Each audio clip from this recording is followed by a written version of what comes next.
had no clue. Yes, Dad wrote it. Martha's reading it. You got that. Move the mic down.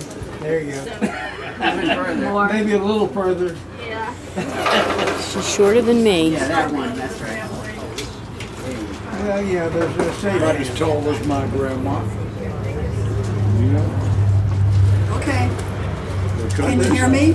Yes. Okay, this poem was written in 1982. It's called Wheels. And I'm reading this poem because if I started trying to talk about Lester, you all know that he was just this most incredible person, and there are no words that could quite capture what he meant to those of us who love him. So the Wheels, he had such a great love for wheels. Each morning she passed, going into town. Afternoons she returned, always pushing the baby carriage, walking slowly, the wheels squeaking. No baby rode her wheels. We called her the pig woman, or at least the other children, and I did, until my father, overhearing, wheeled and informed me that she was a human being and entitled to respect. And her name was Mary Scott. And she had done very, very well in school. After that, I called her Mary Scott, and the other children called her the pig woman because she raised pigs. She wheeled garbage for her pigs before we coined the word recycle.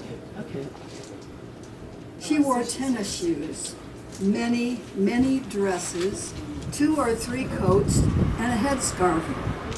She was short and plump, and her round, round face was very dark from the smoke of cooking in her tar paper shack, and not washing, and always wheeling the squeaky wheels, and always, always the ankle-height navy canvas white-tired boys' tennis shoes, which she got at the city dump next to her shack, where she got everything else she wore or had, except some of the garbage which she wheeled from wherever she could.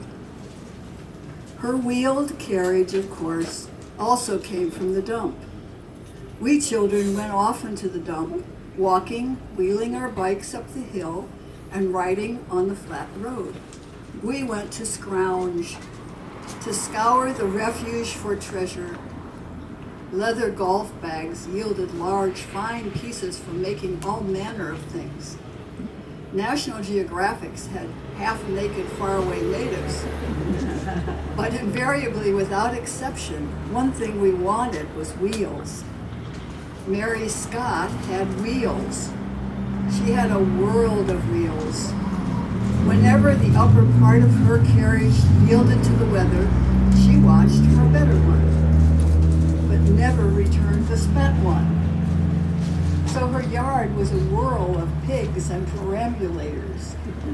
And wherever wheels on a fine old pram went off to the dump, cast off, she always got them first.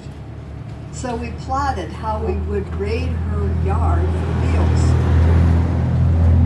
With rationalization, we justified. With piety, we judged her hoarder of wheels. But we feared her pigs. And again, my father overheard, quietly later to me, if you want some of her wheels, tell Just her who ask your her. father is and ask her.